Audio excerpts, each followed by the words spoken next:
Bismillahirrahmanirrahim. Pada kali ini kita akan membahas beberapa pertanyaan yang masuk. Pertanyaan yang pertama adalah terdapat pada lafaz La ilaha illallahu. Apa kedudukan dari lafaz ilaha sebelum dimasukin oleh la linafsil jinsi? La linafil jinsi ini termasuk dari amil nawasi yang dapat beramal sebagaimana inna, yaitu menasobkan kepada isimnya. Jadi isimnya nanti dibaca nasob, sementara untuk khobar daripada inna itu akan dibaca rofa.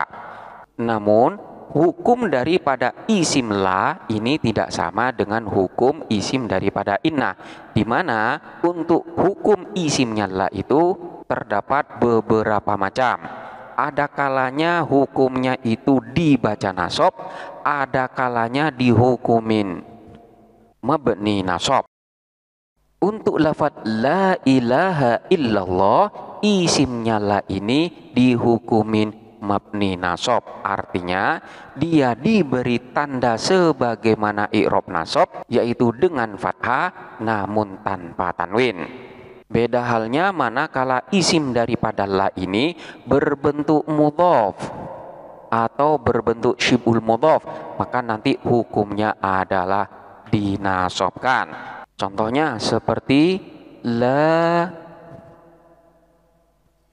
talibal ilmi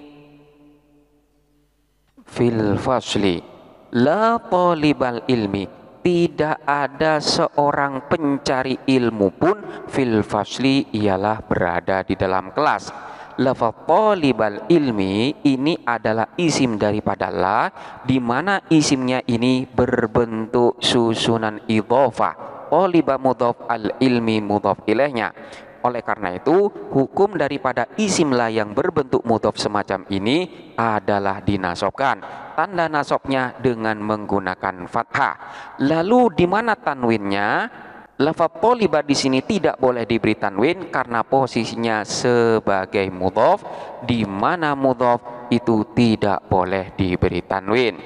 Tanwin itu tampak manakala isim la berbentuk syibhul mudhof, yaitu kalimat yang menyerupai susunan idhofah. Contohnya seperti lafaz la taliban ilman fil fasli. La taliban, tidak ada seorang pencari ilman kepada ilmu fil fasli, yang ada di dalam kelas. Lafaz taliban ini sama dengan lafaz talibal ilmi, yaitu posisinya sebagai isim daripada la linafsil jinsi. Namun di sini hukumnya dinasobkan dan tanda nasobnya dengan menggunakan fathah yang bertanwin, karena memang dia bukan mudhof, hanya menyerupai mudhof saja. Sementara lafaz ilman ini dinasobkan karena menjadi maf'ul bih dari lafaz taliban.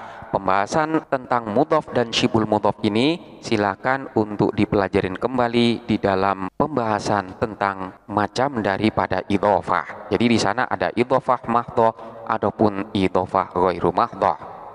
Kembali kepada pertanyaan awal, yaitu tentang posisi daripada lafaz ilaha sebelum dimasukin oleh la. Sebagaimana tadi telah disinggung bahwa la ini sama dengan inna, yaitu dia masuk ke dalam susunan mubtada dan khobar untuk merusak kepada hukum yang terjadi pada mubtada dan khobar. Oleh karena lafaz ilaha ini posisinya sebagai isim daripada la, maka kedudukan asal daripada ilaha sebelum dimasukin oleh la itu adalah berupa mubtada. Lalu pertanyaan selanjutnya adalah, apakah boleh lafaz ilaha yang berbentuk isim nakiro ini berkedudukan sebagai mubtada? Jikalau kita melihat ilaha saja dengan satu lafaz semacam ini, maka pada asalnya tidak boleh dijadikan sebagai mubtada. Karena di sini tidak ada sesuatu yang membolehkan isim nakiro tersebut dijadikan sebagai mubtada. Karena pada asalnya mubtada itu tidak boleh berupa isim nakiro. Namun sebenarnya di sini terdapat lafaz yang dibuang. Begitu juga dengan khobar daripada la di dalam susunan ini juga dibuang. Pada asalnya adalah ilahun ma'budun bihaqqin mawjudun Allahu. Jadi ilahun, adapun Tuhan, ma'budun, yang berhak untuk disembah bihakin dengan benar, maujudun, ialah maujud, Allahu, Allah. Lafaz Allah ini adalah badal dari lafaz maujudun yang posisinya sebagai khobar. Sementara lafaz ma'budun ini adalah naat bagi lafaz ilahun. Jadi ma'budun bihakin maujudun ini dibuang, maka tersisalah lafaz ilahun, sehingga yang terlihat adalah la ilaha illallahu. Jadi illallahu, Allah, ini adalah badal dari khobar yang dibuang. Maka jikalau pada asalnya berupa lafaz semacam ini, maka lafaz ilahun sudah diperbolehkan berkedudukan sebagai mubtada sekalipun berupa isim nakiroh. Kenapa? Karena terdapat hal yang membolehkannya. Apa itu? Yaitu karena lafaz ilahun sudah diberi sifat. Jadi manakala isim nakiroh diberi sifat, maka isim nakiroh tersebut boleh untuk dijadikan sebagai mubtada. Sebagaimana contoh seperti lafaz abdun, mu'minun, khairun. Abdun, adapun budak, mu'minun, yang mukmin, khairun, ialah lebih baik. Lafaz abdun ini adalah isim nakiroh. Dia boleh dijadikan sebagai mubtada karena lafaz abdun ini sudah diberi sifat, dan sifat inilah yang membolehkan isim nakiroh tersebut menjadi mubtada. Jadi jikalau ditanyakan apa kedudukan asal daripada lafaz ilaha sebelum dimasukin oleh la linafsil jinsi, maka jawabannya adalah kedudukan asalnya adalah sebagai mubtada. Pertanyaan selanjutnya adalah, apa perbedaan alif yang ada pada lafaz doroba dengan lafaz dorobtuma? Jadi di sini yang ditanyakan adalah alif yang ada pada lafaz doroba dan alif yang ada pada lafaz dorobtuma.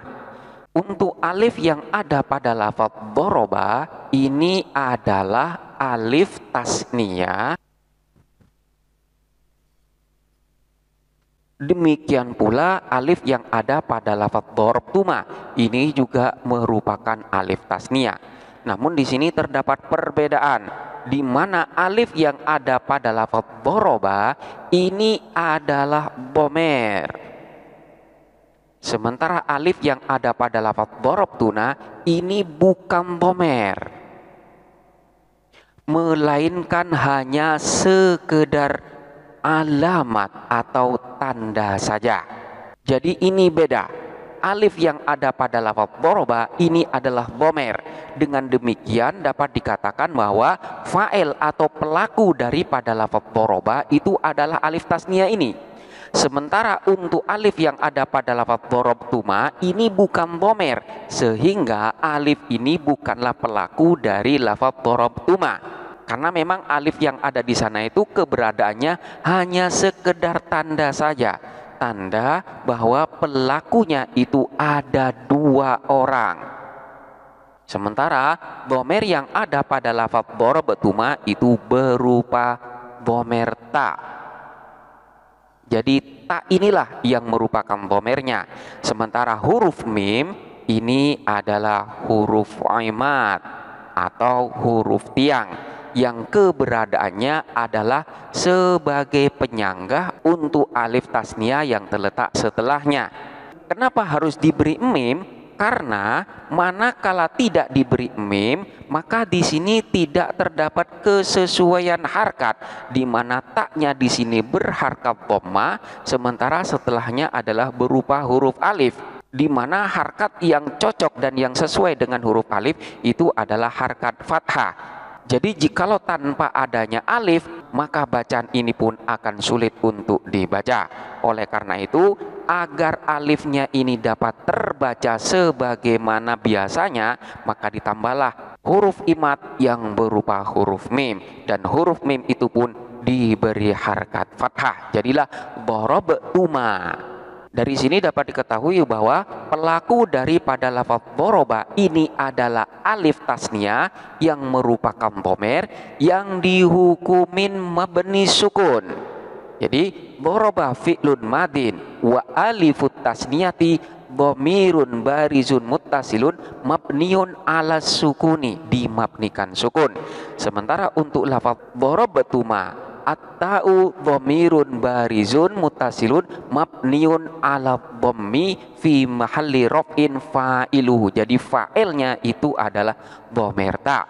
Sementara al-mimu harfu imadin, sementara wal alifu alamatut tasniyati. Jadi alif ini hanya sekedar tanda tasniyah saja, bukan dhamir. Lalu bagaimana dengan alif yang ada pada lafaz dorobata? Apakah alifnya ini adalah alif dhamir ataukah alif sebagai tanda tasniyah saja? Untuk lafaz dorobata, alifnya ini adalah alif dhamir, sehingga dapat dikatakan bahwa pelaku daripada dorobata ini adalah huruf alif ini. Sementara tak yang ada pada lafaz dorobata ini bukanlah dhamir, jadi bukan dhamir yang berupa ta, melainkan tak ini adalah sekedar tanda saja, alamatut taknis, yaitu tanda bahwa pelakunya adalah perempuan. Pada asalnya adalah dorobat kemudian ditambah dengan alif tasniyah. Jadi ta ini pada asalnya sukun, sehingga di sini disebut dengan ta taknis sakinah. Ta yang menunjukkan bahwa pelakunya ini adalah perempuan, sakinah karena di sini tidak berharkat dengan tanda sukun. Lalu kenapa menjadi dorobata di mana taknya di sini diberi harkat fathah? Karena manakala di sini tidak diberi harkat, maka bertemulah dua huruf yang sukun, yaitu sukunnya huruf ta dan sukunnya alif, di mana alif ini tidak dapat menerima harkat. Oleh karena itu salah satunya harus diberi harkat, dan yang diberi harkat itu adalah huruf ta. Tidak mungkin alif diberi harkat. Oleh karena itu ta ini pun harus diberi harkat. Lalu harkat apa yang diberikan untuk huruf ta ini? Harkat tersebut adalah harkat fathah. Kenapa? Untuk menyesuaikan dengan huruf alif yang terletak setelahnya, sehingga yang asalnya dorobat menjadi dorobata. Jadi ta ini hanya sekedar tanda dan bukan merupakan dhamir. Selanjutnya adalah apa kedudukan lafaz yang terletak setelah lafaz khususon atau lafaz khossotan atau lafaz bikhossotin. Contohnya seperti lafaz ukrimu al-muslimina khususon al-ustadz. Apa kedudukan lafaz al-ustadz di dalam susunan ini, di mana lafaz al-ustadz itu terletak setelahnya lafaz khususon?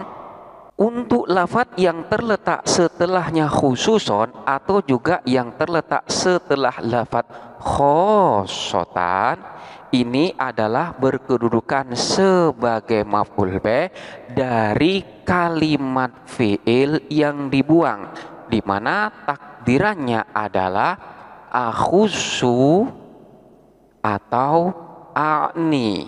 Jadi ukrimul muslimina, ukrimu memuliakan siapa saya, al muslimina kepada orang-orang muslim, khususon pada khususnya al ustadza kepada ustadz. Jadi pada asalnya adalah akhusu khususon al ustadza, akhusu mengkhususkan siapa saya, khususon dengan benar-benar mengkhususkan al ustadza kepada ustadz. Atau takdirannya berupa lafadz a'ni. Jadi ukrimul muslimina a'ni al ustadza, ukrimu memuliakan siapa saya, al muslimina kepada orang-orang muslim. A'ni bermaksud siapa saya, khususon pada khususnya al ustadza kepada ustadz. Jadi al ustadza ini berkedudukan sebagai maf'ul bih dari kalimat fi'il yang dibuang, di mana takdirannya berupa lafadz akhusu atau berupa lafadz a'ni. Untuk lafadz khususon atau lafadz khosotan sendiri ini dibaca nasab berkedudukan sebagai maf'ul mutlak.